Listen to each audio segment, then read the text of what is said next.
এইটা কি? চিঠি। কার চিঠি? তোমার শালা বাবু। কি লিখেছে? কালকে আসছে ওরা। সঙ্গে তোমার শালার বউও আসছে। হ্যালো, গুড মর্নিং বন্ধুরা। আজ সকাল সকাল আমি আর আমার সুইট বগলা কাজ করতে শুরু করেছি সংসারে।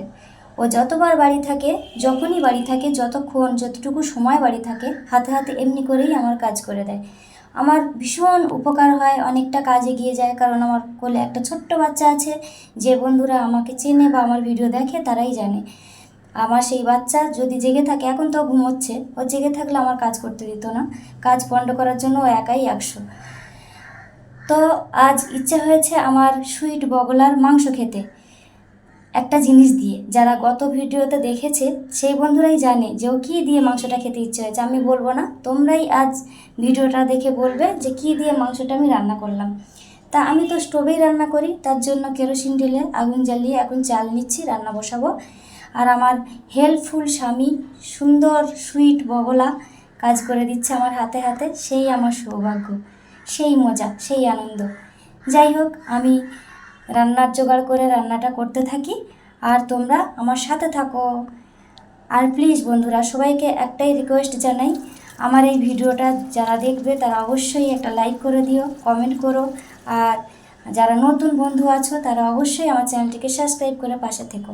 আমি মাংসটা পরিষ্কার করে ধুয়ে নিয়েছি, এদিকে আমার ভাত হব হব হয়ে এসেছে, আর এই যে মাংস। আর কি দিয়ে রান্না করছি, এটা কি বলো? এটা কি তোমরাই কমেন্ট করে জানাবে, ঠিক আছে?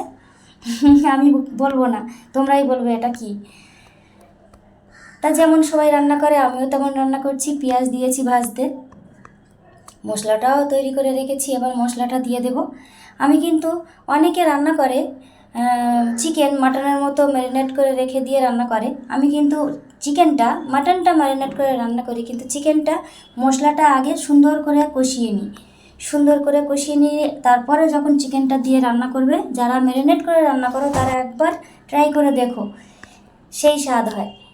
কারণ চিকেন আর মাটনের রান্নার পদ্ধতি আলাদা হয়। অনেকে ম্যারিনেট করে মাটনের মতো রান্না করে, কিন্তু আমি অনেকবার ট্রাই করেছি, কিন্তু আমার ভালো লাগে না। তাই আমি আগে আগে মশলাটাকে ভালো করে কষিয়ে নিই, কষিয়ে নিয়ে তারপরে চিকেনটা দিয়ে আমি চিকেনটা রান্না করি, আর সেই স্বাদ হয়। মনে হয় না যে আমি সত্যি সত্যি পোলট্রি মুরগি খাচ্ছি। আর তার মধ্যে আমার সুইট বগলা জামা কাপড়ও কেচে দিচ্ছে, দেখো কত হেল্পফুল। তাই না? সেই সৌভাগ্য। আমি তো মশলাটা খুব সুন্দরভাবে কষিয়ে নিয়েছি। হ্যাঁ, তেলও ছেড়ে দিয়েছে সুন্দরভাবে, মশলাটা থেকে ভাজা ভাজা গন্ধও ছেড়ে দিয়েছে। এবার আমি চিকেনটা ওর মধ্যে দিয়ে দেবো, আর সুন্দরভাবে কষা দেবো। কষা চিকেন যত কষবে তত স্বাদ। কষার উপরেই রান্না হয়ে যায়, জানো তো বন্ধুরা। যারা রান্না করে তারা তো অবশ্যই জানে মাংস কষতে কষতেই রান্না হয়ে যায়। তা আমি রান্না করি, তোমরা সাথে থাকো।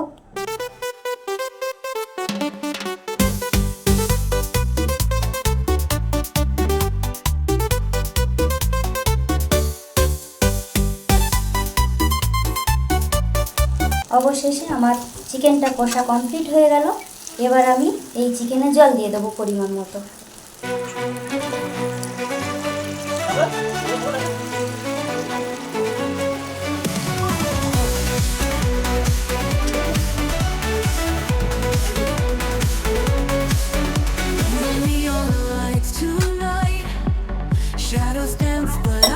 আর এদিকে দেখো আমার সুইট বগলা কি করছে। যতটুকু সময়ও বাড়িতে থাকে এমনি করেই কাজ করতে থাকে। আমি যে রান্না করি তেলের একটা কষ পড়েছে, তাই সেটা কলিং দিয়ে পরিষ্কার করছে। দেখো কি সুন্দরভাবে যে কাজ করে, সেটা বলার কথাই নেই। দেখো আমার এদিকে রান্নাও হয়ে গেছে, ওর কাজ করতে করতে ভাত হয়ে গেছে, চিকেনটাও হয়ে গেছে। এবার তোমরাই বলো আমার চিকেনের কালারটা কেমন হয়েছে। আমি কিন্তু গুঁড়ো লঙ্কা ব্যবহার করি না, আমি কাঁচা লঙ্কাই, আমার বাড়ি যা তরকারি হয়, যে কোনো তরকারি হয়, মাছ মাংস সবজি সব এই কাঁচা লঙ্কাতেই হয়। আর এদিকে আমার সুইট বগলা খাবার জন্য বসে আছে, ও ডিউটি যাবে, তাই ওকে আগে আগেই আমার খেতে দিয়ে দিতে হয়। এবার ও খেতে বসে একটা নাটক শুরু করেছিল, দেখো। এইটা কি? চিঠি। কার চিঠি? তোমার শালা বাবু। কি লিখেছে? কালকে আসছে ওরা। সঙ্গে তোমার শালার বউও আসছে। শালা বউ আসা শুনে খুব খুশি বগলা। আহা, খাও খাও, মন ভরে খাও। কেমন হয়েছে বলবে। ফাটাফাটি। Thank you. দেখেছো তো বন্ধুরা, তরকারির মধ্যে যদি একটা তেজপাতা ও পায় তা এরকম করেই ও মজা করে আমার সাথে। যাই হোক, দুপুরবেলা ভাত দিয়ে এই মাংসের দফারফা করে দিয়েছি।